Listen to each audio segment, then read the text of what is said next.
All right, Shalom. I want to start off by giving all praise, honor, and glory to the Most High God, Yahweh, Ba'Hashem Yahushai, Ba'Hashem Rechakwadash. Double honors to the apostles, elders, and bishops at Great Millstone for teaching me this truth. I'm your brother, Rabbi Nap, coming out with a lesson. Lord's will is edifying to the Lord's elect. Let me grab my phone, man. And let's see what's popping in the news for today. News.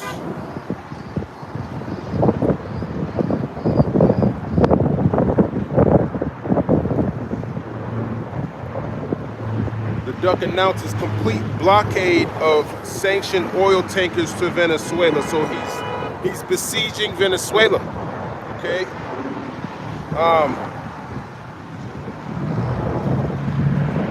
Okay. One way to same shit.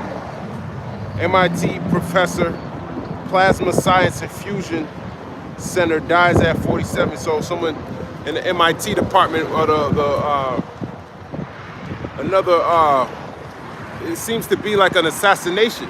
It seems like they went into his house and killed him in there. An MIT professor. This is around the same time the Brown University shooting happened. So these things are increasing. Okay. It says the suspect in Bondi Beach killings is charged with murder and terrorism. Let's see this. It says Duck's economic approval hits a new low at 36%, poll finds. 36, that's a perfect number. 36, man. We grab this in the book of Genesis, chapter 36.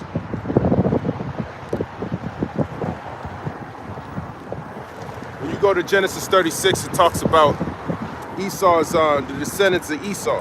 Esau's descendants. Genesis 36:1. Now these are the generation of Esau who was Edom. You know, and that's spiritual that it's in chapter 36, because 3 6s. You know, that's 666. Okay, jumping down, Genesis 36 and verse 8. Thus dwelt Esau in Mount Seir. Esau is Edom. Okay, so now this is how you prove who Esau is. I mean, you could prove that multiple ways, but the precepts are all in Genesis 36. All right. So Esau is Edom. So Esau's got a 36% acceptance rate. It says during President Duck's first term, the economy was a relative strength of his during the 2024 presidential campaign. His promises to lower prices in a country grappling with the post-COVID inflation propelled him back into office. But toward the end of his first year in office, this term, just 36% of Americans approve of his handling of the economy, according to the latest NPR, PBS News, and Marist poll. It's his worst mark in the 6 years that Marist has been asking the question. So it is what it is, man. So he's not getting that love, and most importantly, the reason why he's really not getting the love, he has the economy and stuff, but he's starting wars. You didn't vote for him to go to Venezuela, you know, so he gonna go there. He gonna start more wars. He said he's gonna go into Syria, and you're gonna really dislike him. You're gonna 100% dislike him when he has your women and your children and your kids going to war. That's when you're gonna hate his ass. When he's mandating that everyone gets a RFID microchip implanted in their right hand or in their forehead because all the chaos that's going on. You're going to really hate him then. It's going to be like Richard Nixon when before they were going to war with the Vietnamese. All those school protests and stuff like that, that's going to increase. Right now, you ain't really got to worry about that because we're heading into the December vacation for the students. So I doubt, and then right as they're leaving, they killed that MIT professor. So what does that show you? It shows you that, you know, things are getting bad out here, man. Both for students, both for people, for everybody. And I think by the time we get into 2026, we're gonna see that this place is gonna get it's gonna get worse, man. It's gonna get worse with more political uproars, with more people not liking the presidents, not liking their governors, not liking their mayors. Right here in Boston, Massachusetts, our mayor is increasing the taxes. So people are protesting about that. They like her, but yet she's increasing your taxes. So they're gonna start hating her ass too. You know, she can smile in your face, but she's digging in your pocket. And eventually you're gonna be mad about that. And your governors and mayors are gonna be doing the same thing to you. Your grocery prices ain't going down. You're gonna be homeless. You're gonna be asking for help, and they gonna give it to you. Just like those people in Chicago, they were getting kicked out of this apartment complex.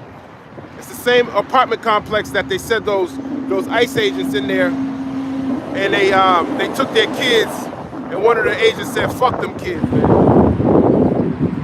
So they don't really care. But that same building, they were kicking the people out.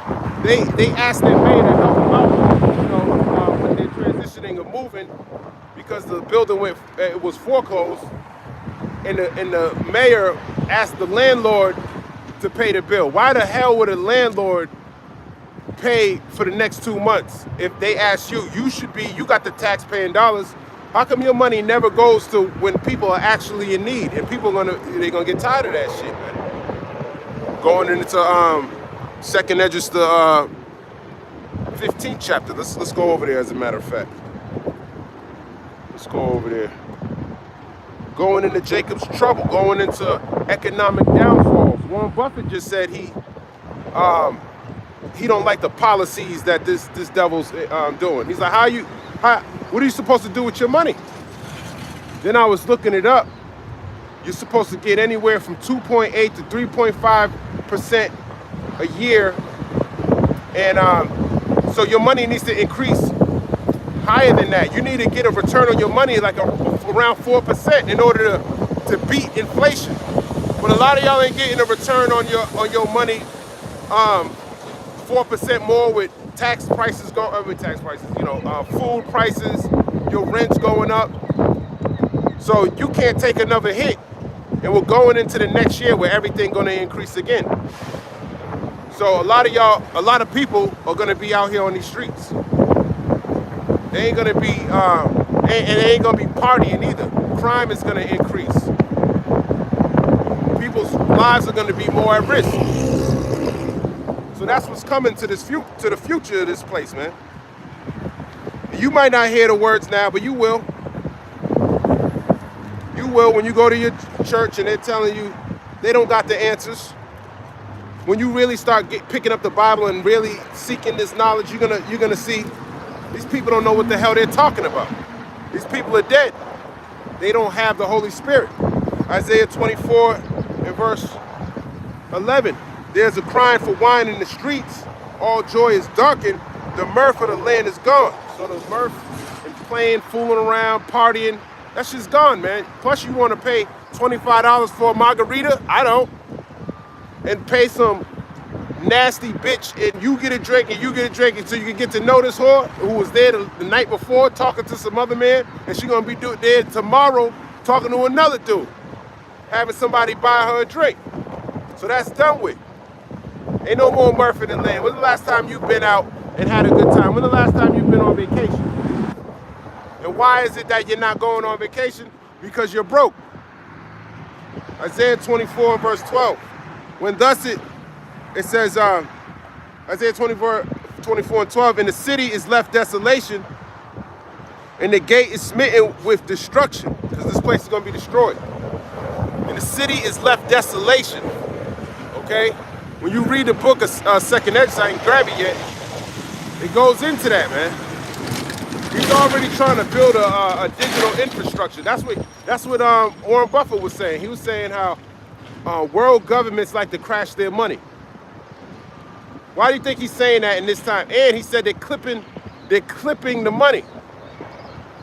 So you know why your quarter got the ridges on around it. He's telling you everything you need to know. If you don't know, you should look it up. Isaiah 24, verse 13. When thus it shall be in the midst of the land among the people, there shall be as the shaking of an olive tree, and as the gleaning of grapes when the vintage is done. They shall lift up their voice, they shall sing for the majesty of the Lord, they shall cry aloud from the sea. Wherefore glorify ye the Lord in the fires, even the name of the Lord God of Israel in the isles of the sea. From the uttermost part of the earth have we heard songs, even glory to the righteous. But I said, my leanness, woe unto me. The treacherous dealer have dealt treacherously. Yea, the treacherous dealer have dealt very treacherously. And that's Esau Edom. And this is why the destruction's coming. But I think I skipped the point that I was trying to get. I should have just started at the top. Let me start at 6. Isaiah 24:6. Therefore have the curse devoured the earth, and they that dwell therein are desolate. Therefore the inhabitants of the earth are burned, and few men left. Exactly, that's the destruction. That's the destruction of this place, man. So Isaiah's prophecy, and Isaiah 24 is a prophecy. And he's talking about Babylon. Ancient Babylon wasn't burned with fire. Ancient Babylon was taken out by the Persians and the Medes. Ultimately, Darius the Mede in Daniel the 5th chapter. So Isaiah's talking about here in America. The new wine mourneth, the vine languisheth, or the merry hearted do sigh. So the new wine is these Western philosophies that's languishing. Okay, because this is what evil brings. Evil brings destruction. Evil doesn't bring a prosperous society. Okay, when wickedness increases, you get more mourning, and it ain't nothing good happening. More corruption, more people who get in power who don't deserve to be there. So that's what comes with wickedness. Okay, you get people who rule over you whose interests are not for you. Your captains, your rulers, your leaders, they're not thinking about you. They're thinking about themselves. Isaiah 24, in verse 8, the mirth of tabrets ceaseth, the noise of them that rejoice endeth, the joy of the harp ceaseth. They shall not drink wine with the song. Strong drink shall be bitter to them that drink it. Yeah, they're not drinking wine with a song. You're not going to these clubs and these bars anymore. Why? Because the economy sucks. When you were prospering, you were willing to go wherever the hell you wanted to go. People complaining about buying gifts for their family this year. First of all, if you had any brain in your head, you wouldn't even be celebrating that shit. Okay, you would understand. You'd be looking into this, and you would try to refrain from doing all forms of evil.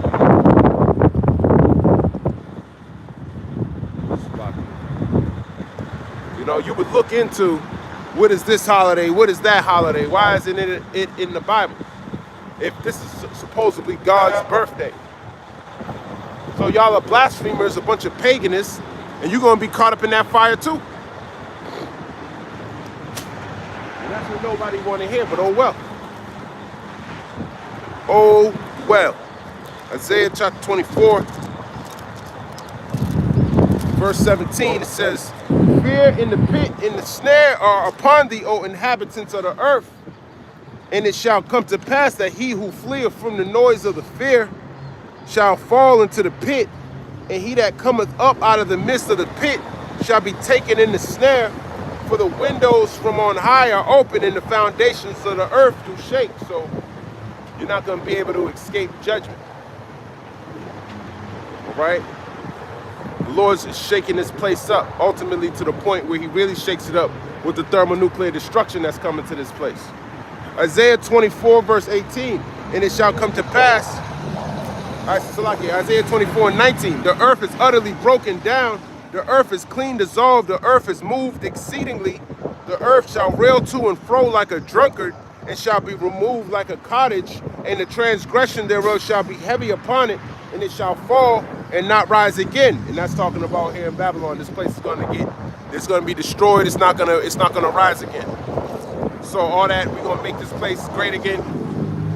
It's not. It's not gonna be great again, man. This place is not gonna be inhabited according to the scriptures. You read Revelation, the 17th chapter, you ask yourself, what nation is there so great that has everybody flowing to it? What nation is there so great that can make the whole world drunk, going in Revelation 18, as a matter of fact. Well, Revelation 17 and 18 is talking about America. Okay, what nation is there so great where its allies are going to switch up on them, where they were helping their allies eat, and their allies are going to switch up on them? What nation is so great that can come up against Russia? What nation is that? Who's asking for help if it's not from who's asking for help if it's not from the Americans? Okay, they're gonna be going to the Russians. It's that simple, man. So when you read Revelation the 17th chapter, that's talking about America. Isaiah 24 and verse 21, and it shall come to pass in that day that the Lord shall punish the host of the high ones that are on high, and the kings of the earth upon the earth. So the high ones that are on high, talking about you elites. He's gonna punish you. Isaiah 24 and 22, and they shall be gathered together as prisoners are gathered in the pit, and shall be shut up in the prison, and after many days shall they be visited. So you're gonna be gathered. Ultimately, you're gonna be hiding from the Lord. Ultimately, okay, you're gonna be going to when we put chains and fetters and chains upon your nobles. Okay, when the Lord gives us the ability to take you up out of those rocks and those caves and those dens and those bunkers that you're in, you're gonna go into slavery, man. You're gonna go into hardcore slavery, starting with your the elites of the nation of Edom. Isaiah 24 and verse 23, it says, then the moon shall be confounded and the sun ashamed, when the Lord of hosts shall reign in the Mount Zion and in Jerusalem, and before his ancients gloriously. So the Lord's gonna rule, all right? And the Lord's not ruling right now. That's why we're in this position that we're in. All right, let me grab this in the book of Psalms 49, I think.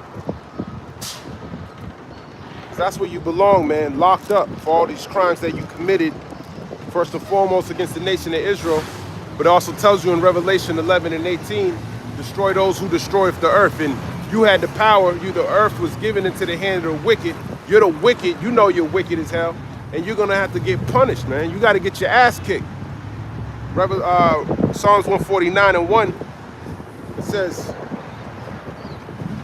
praise ye the Lord, sing unto the Lord a new song, and his praise in the congregation of saints, the saints of the Israelites. And the Lord, his name is Yahweh, meaning he is. Let Israel rejoice in him that made him. Let the children of Zion be joyful in their king. Let the children of Zion are the Israelites, the so-called Negroes, Latinos, Native Americans, speckled birds out there, those true believers. Psalm 149 and 3, let them praise his name in the dance. Let them sing praises unto him with the timbrel and harp. We're doing that now through the Spirit. We're rejoicing in his word. We understand that he's going to be bringing this destruction, and it's not for our destruction. It's for the destruction, it's for our enemies, our adversaries, those who come up against the Lord, the God of Israel. Okay, who's telling all these lies, who's telling false doctrines. Trying to not bring the children back to the Father, trying to keep stirring up confusion. Well, that comes with destruction. Psalms 149 and verse 4, for the Lord Yahweh taketh pleasure in his people. He will beautify the meek with salvation. So the meek are the elect of the nation of Israel. You read Revelation, the 7th chapter, it goes into the 12,000 men for each tribe. That's the 144,000. And then the remnant, the large multitude, which goes to children, women, other believing, faithful Israelites that are going to be saved. There's a great destruction coming, but then there's a great salvation coming with it. Psalms 149 and verse 5, let the saints be joyful in glory. Let them sing aloud upon their beds. And that's going into the kingdom. We're going to be singing out loud upon our beds. And that's talking about when we, after all this destruction. Let the high praises of God be in their mouth, and a two-edged sword in their hand. We're gonna always be praising the Lord for all eternity, okay? Especially with this great salvation, just like he did when we came out of Egypt. Psalms 149 and verse, and then we're gonna have a two-edged sword in our hand. Okay? The scriptures are like a two-edged sword in our hand. But that's literal. Right now, this is more spiritual. Right now, we got two-edged swords in our hand. But in the kingdom, we're going to have physical two-edged swords in the hand. Okay? To execute vengeance upon the heathen and punishments upon the people. So he's going to use the nation of Israel to execute vengeance upon the heathen. Meaning, we're going to be putting them in slavery, making them pay, but ultimately getting them, they got to pay for the sins they committed against the nation of Israel. Psalms, the 83rd chapter, it talks about all your adversaries and how they confederate with they agreed with one consent to stop the nation of Israel from being a people.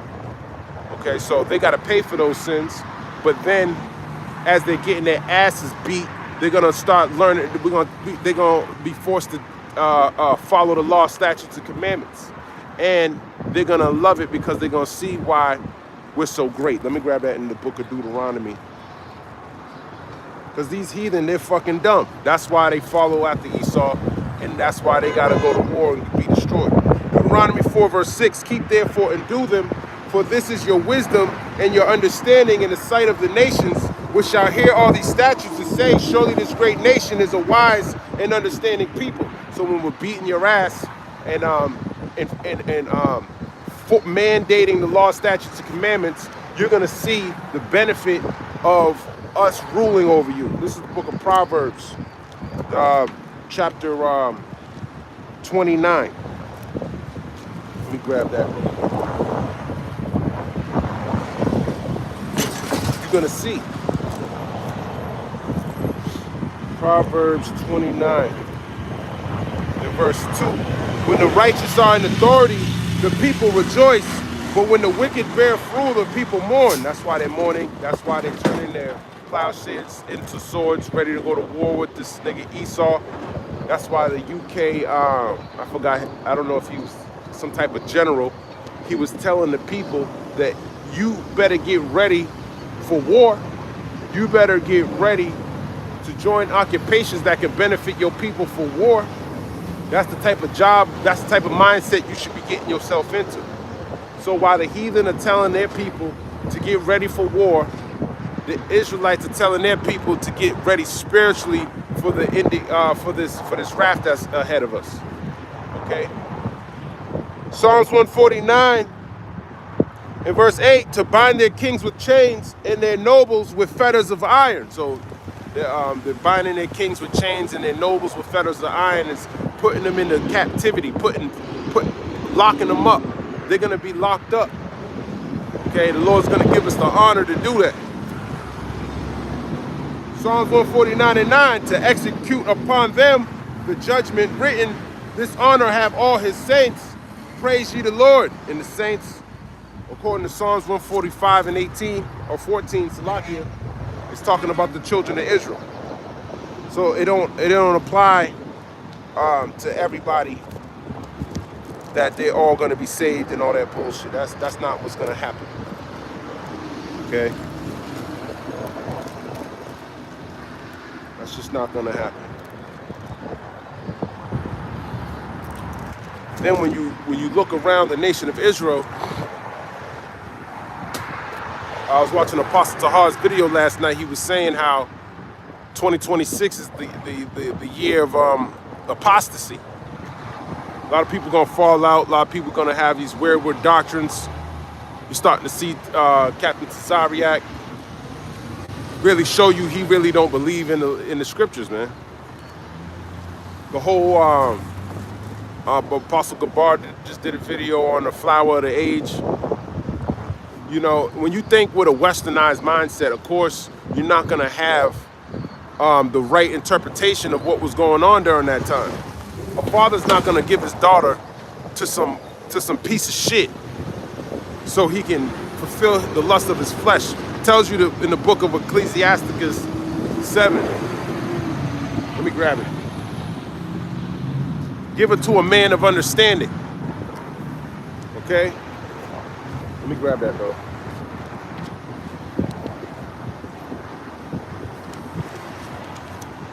That's what a father would love to do. Ecclesiastes 7 verse 25. I said at 23. Has thou children, instruct them, and bow down their neck from their youth. As thou daughters, have a care of their body, and show not thyself cheerful toward them. Marry thy daughter, and so shalt thou have performed a weighty matter, but give her to a man of understanding. So you're not just going to be giving your daughter to any man. First of all, you're well aware you have more control, over the people around you.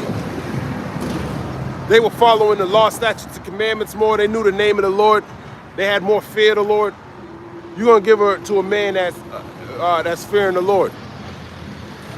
Okay? You're gonna give her to a man that's gonna take care of her. You're not gonna give your daughter over to a man that's a piece of shit, that's gonna drug her and take pictures of her and do all types of weird shit. So his westernized mindset, he thinking like a damn Edomite. That's why he's saying that out of his mouth. But when the law, statutes, and commandments ain't like that, you got kids missing. Okay, you got in this society, you got kids missing, you got rampant diseases. All right, damn near 1 million kids a year are missing out of Babylon. But you wanted to continue that way? At least these are arranged marriages. So you have more control over the whole outcome of the relationship. A father knows what's best for his daughter. Women don't know how to pick their own man. It tells you in Job 39. Let me grab that. I think it's Job 39. Woman wasn't given any understanding. So the Lord would know what would be best for her. And the Lord considered that. A woman is a possession. He's probably mad about that. What does he have to say about that? That a woman is a possession. He probably ain't, he probably going to get offended even more. Then he try to use the phylacteries precept as if that's like, he pretty much cut himself. He pretty much cut himself, man. Because the phylacteries go outside of your body. The charagma goes inside of you. So you just cut yourself. But a lot of people like to follow people who are, they have a lot of, they might have a lot of views. They like to follow people like that. They like the mainstream, they like the what it looks like, but they're not really listening to the words. They see with their eyes. They're carnal. They don't listen with their ear. That's the difference. You should be listening for the voice of Yahweh B'Hashem Yahushua. You should know that the Lord's not dealing with him like that. He's probably dealing with him on a certain level, trying to get him over these stumbling blocks. We all had stumbling blocks we got to get through. He's still Israel. He can still repent. He ain't do nothing worry. Just because he talks shit about the elders, that's nothing. That's not a sin unto death. He can still repent.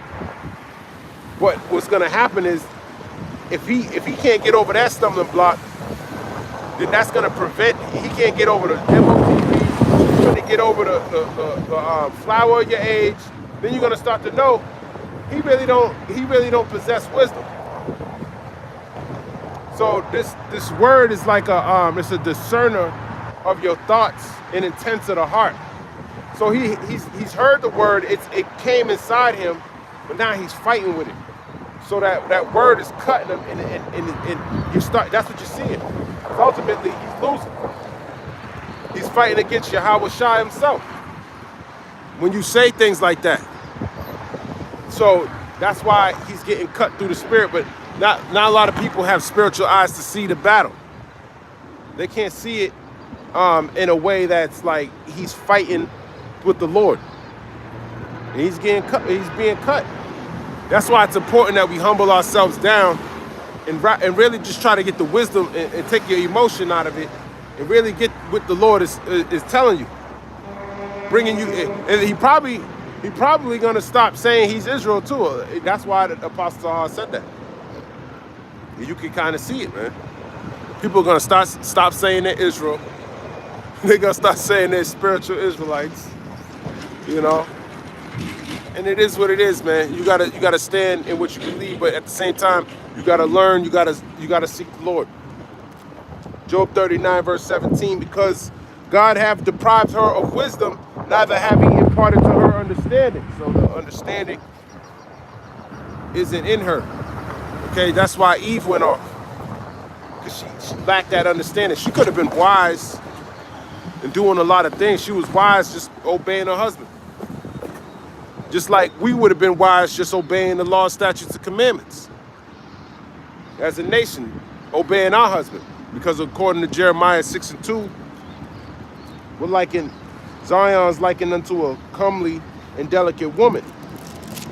Let me grab that. Jeremiah 6:2, I have likened the daughter of Zion to a comely and delicate woman. So we made a covenant with the Lord in Exodus, the 24th chapter. So we should be in obedience with him, just like she should be in obedience to her men. Okay? But that's going off the point. But it's showing you that she's not imparted understanding.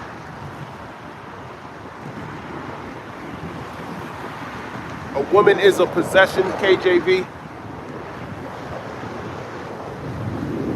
Ecclesiasticus 36. Let's go there real quick.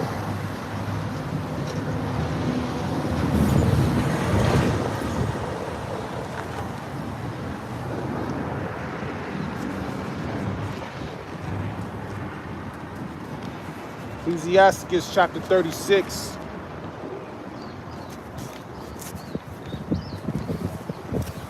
Ecclesiasticus chapter 36 and verse 24. It says, he that getteth a wife getteth a possession, a help like unto himself, and a pillar of rest. So she's a possession. She's supposed to be a helpmeet, like Adam. Adam was a Eve was supposed to be a helpmeet to Adam. So she's just a possession. How you doing today? How you doing? You know, Ezekiel 36 and 25, where no hedges, there the possession is spoiled, and he that have no wife will wander up and down mourning. Yeah, with no hedges, there the possession is spoiled. Okay, and ultimately the Lord's going to be removing that hedge from you women anyways, if you don't have a man of the Lord. Okay, that's really your hedge. So if you don't have that, you're going to be destroyed. So it'll be in your best benefit if your father give you over to a man of understanding, like it tells you in Ecclesiasticus 7 and verse 25. He's pretty much protecting you by doing that, because he's older than you, he's wiser than you, and he understands.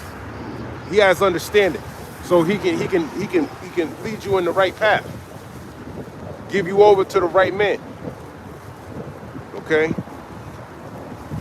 and that he that have no wife will wander up and down mourning, because you know, and that's why we mourning now. A lot of us brothers don't got no wives. I don't got no wife, and I damn sure ain't looking for her. A lot of these women ain't they ain't right, man. They ain't right. And I had plenty of opportunities. Some chicks, they ain't right in their minds, man. These women, man. Some of these women that they be trying to holler, and I be thinking in my head like, I really don't. They just of the world, man. They just of the world, man. You know, a lot of them doing drugs. Nobody want no girl that does drugs, man. Chicks are drug addicts.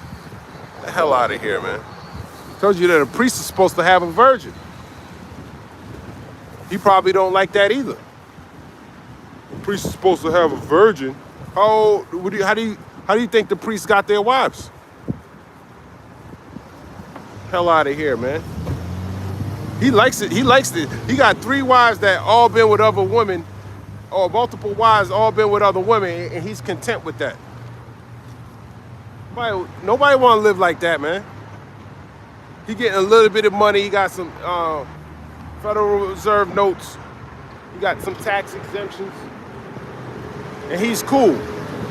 See, Jake's like that, man. As long as he's doing good, you'll start. You don't want to offend anybody. You know, that's why it's good that the Lord keep us in the stead that we're in, where we're not fully comfortable here. You know, because then you can't call this call this devil out when he sets you up like that. For all the wickedness that he's doing, you ain't gonna stand up on your watch. You're not gonna make your calling and election sure. You're not gonna be diligent with the Lord if you're comfortable. You think I'm gonna do just enough to get by, and I'm gonna focus all my strength on serving Esau. Now fuck that, man. He don't deserve it. He don't deserve it, and at the end of it all, he's gonna destroy you and your family. That's what his purpose is here to do. This book of Sirach 36, verse 26. Who will trust a thief well appointed, that skippeth from city to city? So who will believe a man that have no house, and lodgeth wheresoever the night taketh him? You know, a house is supposed to cover you. It's like a shameful thing not to have a house. You know? Especially, you know, you're outside, you're in the cold. That's just gonna increase, man. Who will believe a man that have no house and lodgeth wheresoever the night taketh him? And that's how a lot of people look at it. Somebody asked me on my comment board, you homeless? He had to ask.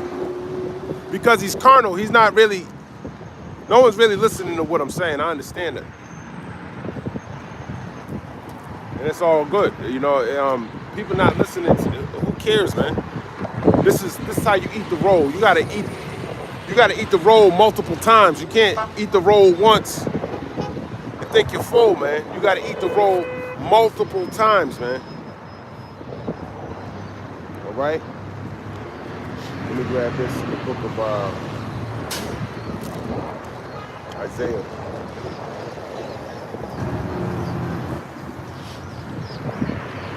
Isaiah chapter 4, verse 1.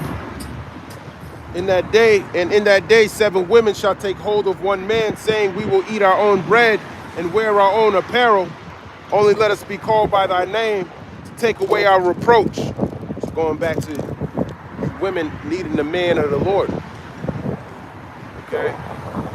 But the times that we're coming into, you're not going to want to be with just any type of man in these last days, man.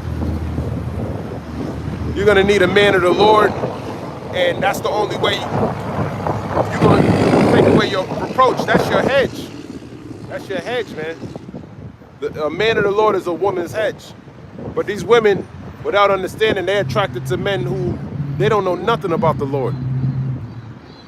I was watching a basketball game yesterday, and this dude had a whole white Jesus on his whole, tatted on his whole arm. If he knew what that picture represent, he'd chop his damn arm off. He has no clue who he just imprinted on himself, man. Even though we understand we got that zeal of the Lord, but it's not according to knowledge, like it tells you in Romans the 10th chapter. He got a whole damn Edomite, sodomite on his arm, man. He probably be praying, and when he prays to God, he thinks of a so-called white man helping him. Idiot. As a matter of fact, the head of the NBA, I forgot his name. Adam Silver, I think his name is. He's over here on the mic and they're booing him in his building. So Esau's getting a shameful spewing, man. You know, there's no occupation where people like him anymore. They damn sure don't like him in the Middle East. Venezuela ain't feeling you damn Edomites. And they're about to get it popping over there. He's besieging all of Venezuela. What is he besieging it for? You heard what Sue Wild said on Vanity Fair. Vanity Fair, she said that he's going in there for regime change. He needs oil. I thought we were sitting on boatloads of oil. I thought we were I thought we had all this oil here, man. Fucking lies, man. It's all lies. So now he's stopping all tankers that's going in and out of Venezuela. So I wouldn't be surprised if 2026 gas prices are going up. Saint Chosen Law, what's that poncho made out of, Unc?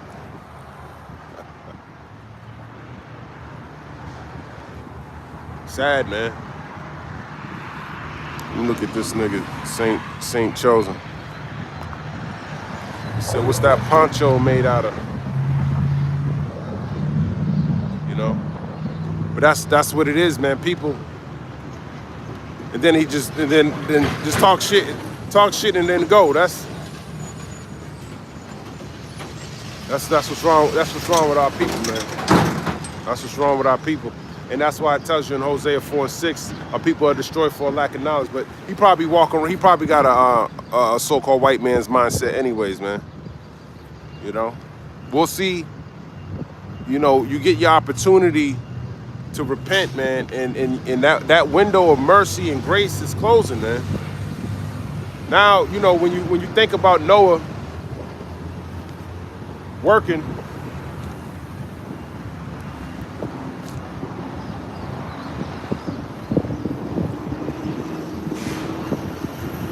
he probably getting scoffed at the whole time. Israel's talking mad shit about him. Who cares? Because at the end of the day, he got saved, right? So that's the most important thing about it all. It's all about the salvation, man. Someone like Saint Chosen Law don't even know who the saints are. He's probably from New Orleans. Foolishness, man.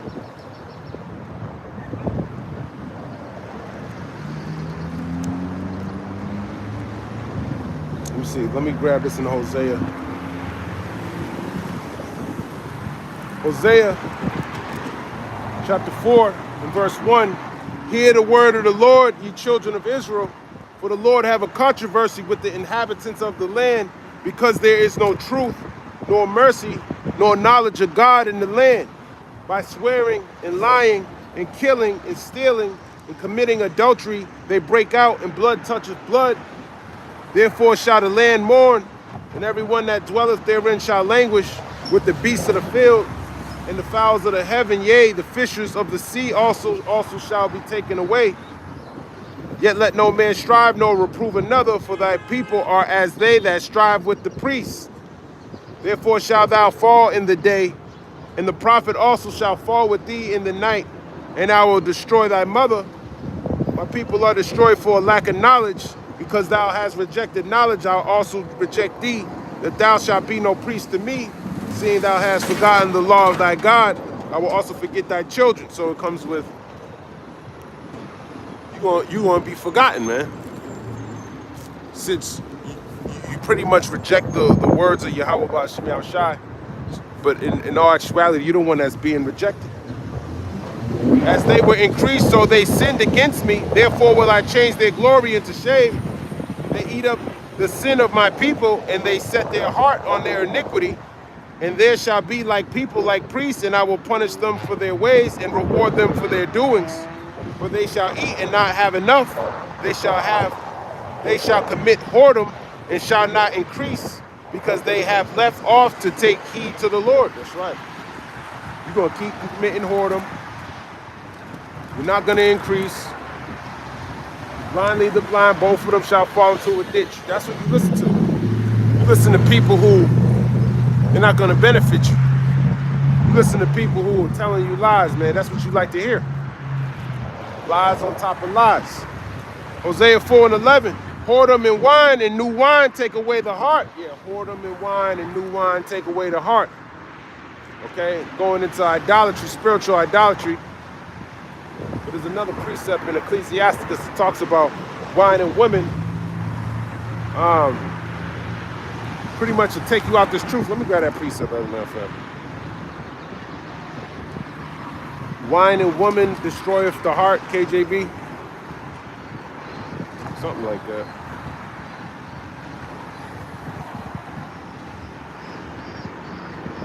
No, that's not what I'm looking for. Wine, not whining woman, wine. Wine and women. And women. Ecclesiasticus 19. Ecclesiasticus 19:2. Wine and woman will make men of understanding to fall away, and he that cleaveth to harlots will become impudent. So, wine and women, you know, alcohol and women who like to party a lot. Gotta make a man of understanding to fall away. So pretty much, because women will seduce you, women are also likened unto strange doctrines. Wine's also likened unto philosophies. So these things can take you out if you lack understanding. If you continually indulge in that, that can take you out of the truth, man. Okay. And he that cleaveth to harlots will become impudent. Impudent means you cleaving to a harlot. Number one, you know, women want you to be in the world. So harlot is also these different doctrines, but physically dealing with a lot of different women, having that lust, you can't control your flesh. You always want to be around women all the damn time. You always want to go to the club all the time. You always want to drink all the damn time. Just know that those things is what gets you up out of here when it comes to this ministry. Okay, so there's a sense of having discipline within yourself. And if you cleave in the harlots, you shall become impudent. Impudent means you ain't gonna listen anymore. So if somebody's trying to rebuke you, you're not gonna be able to, you're less likely to receive the rebuke because you're fully given over to your lust at that point. And that's what the nation of Israel as a whole is like, man. This world has seduced them and it's got them drunk. We're trying to wake them up with this water, but they're just too drunk, man. They're fully given over to wickedness, which is spiritual idolatry, adultery. Okay? Hosea 4:11, whoredom and wine and new wine take away the heart. Okay, take away your mind from serving the Lord. My people ask counsel at their stocks, and their staff declareth unto them, for the spirit of whoredoms have caused them to err, and they have gone a whoring from under their God. That's right, they have gone a whoring from under their God. They seek to the stock. Stock is a wood. You seek to Christianity. Christianity is wood, man. This modern day sense of Christianity is false, and that's where you get your spiritual guidance from. Falsehoods. Hosea 4:13, they sacrifice upon the tops of the mountains and burn incense upon the hills under the oaks and poplars and elms, because the shadow thereof is good. Therefore your daughters shall commit whoredom, and your spouses shall commit adultery. I will not punish your daughters when they commit whoredom, nor your spouses when they commit adultery, for themselves are separated with whores, and they sacrifice with harlots. Therefore the people that doth not understand shall fall away. That's right. It's like it shall fall. Okay? So, he's not going to punish your daughters for committing whoredom. You know, I was going into how Tazariak, you know, he's offended. He's offended, but look when we don't follow how the Lord ordained things to be. Now everyone's a whore. Now you got multiple wives that ain't even your wife. They probably still got husbands that are alive. So it pollutes the whole nation as a whole. I'm trying to show you when you don't follow the law, statutes, and commandments, the outcome of not being obedient. It leads to death, man. It leads to disease. It leads to whoredom. Okay? Now it's very unlikely you're going to have a woman that's a virgin now. Okay? You're not going to have any virgins anymore. If we don't keep these laws, statutes, and commandments to the best of our ability. What's up, bro? Just checking in on you. Hope you're doing well and hope you're recovering from those back shots. See, this is what I mean, man. Now somebody like that, he just gotta die. He just gotta die, man. You know? People on the internet, let's see, not may BB. Just a bunch of sodomites, man. Gay people, man. You know? Unprovoked, just this is what they say. But it might sound funny in your ears. You might think that's funny, but at the end of the day, who is more likely to receive salvation? Those who reject the word, or those who are following the Lord to the best of their ability? Okay, that's the most important thing. And it might seem vain, you know. You come out and you could be disrespected.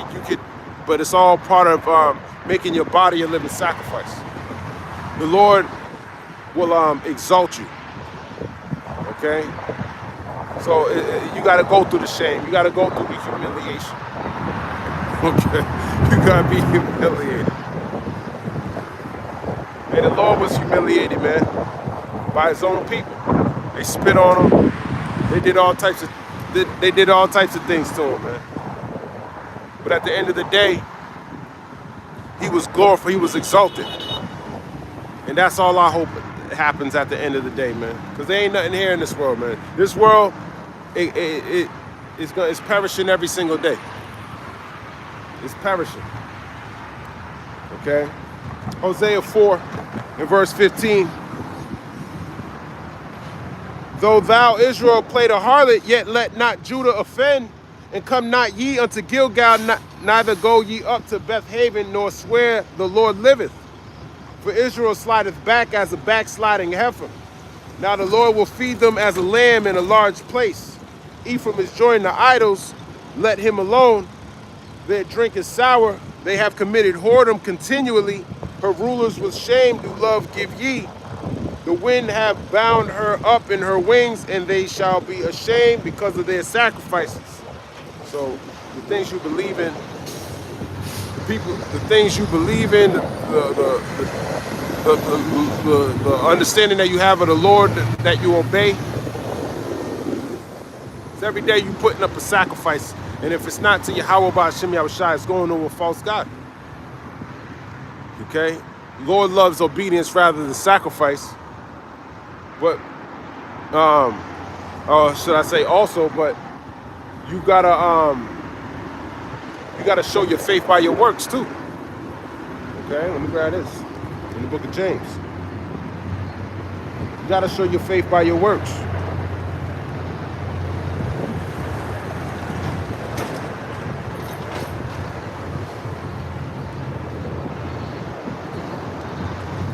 Nigga said that. And that's being around these Edomites so damn long, man. You be around Esau so much, you gotta watch out. People who talk like gay jokes all the time, they think that shit's funny. It shows you what type of mindset they actually have, man. It shows you what type of people they are, man. You go to Genesis the 19th chapter, they wanted to sleep with the damn angels. That's how perverse these people were, man. This nigga had formulated, that was in his mind. He had to formulate that. That's what shows you in Matthew 15 talks about what defileth a man. That shows you how defiled his mind works. And these are the type of people that are out here in this world, man. And these are the type of people that they're gonna be destroyed. They're gonna be destroyed, man. See, things that come out your mouth, that's what defileth a man. He's defiled. This book of James, chapter 2. And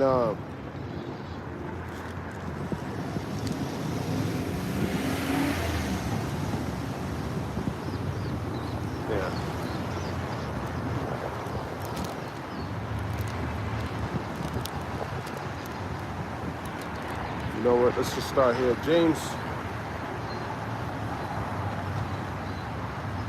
I start at James 1, chapter 2, James 1, verse 21.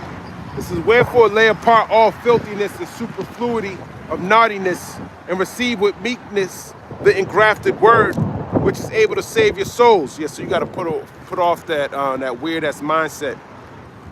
You know, ultimately he got a bunch of demons on him, and it is what it is. He probably was raped as a kid, man. That's how crazy this world is. So in order to cope with his trauma, he projects his thoughts on the other people. You got to put that off and receive this word in order to be healed. But be ye doers of the word and not hearers only, deceiving your own selves. You talk to somebody like that, he gonna tell you, yeah, God's real, but he don't do what the Lord told him to do. You don't want to just be a hearer of the word. You want to be a doer of the word, man. Meaning being obedient. And if it's in your spirit to teach, then go out and teach. Okay? James 1 verse 23, for if any be a hearer of the word and not a doer, he is like unto a man beholding his natural face in a glass. And you just looking in the mirror, man. Okay? Beholding your natural face in a glass. Now go out there and do the work. Because this is what actually matters. A lot of people ain't never heard this word. A lot of people gonna scoff at the word. But you never know what seed you sowed that actually helps somebody out. You're not supposed to know that. The Lord he's giving the increase. You just do the work. James chapter 1, verse 24, for he beholdeth himself and goeth his way, and straightway forgotteth what manner of man he was. Yeah, you look in the mirror and go off away. You forgot what your face looked like. You know? You just forget, man. Just looking in the mirror and then leaving and forget what you look like. But whoso looketh into the perfect law of liberty, but if you're looking into the law instead of looking at your face, you're not gonna learn anything. You ain't gonna learn anything, man. Look into this law, the perfect law of liberty, and continueth therein, he being not a forgetful hearer, but a doer of the work. This man shall be blessed in his deed. That's right, the things that you do, you're gonna prosper in it. Okay, you doing the law. You keeping the law, statutes, commandments to the best of your ability. The liberty is keeping the law, man. When you're not, you in bondage, man. You in bondage. The truth is what's gonna set you free.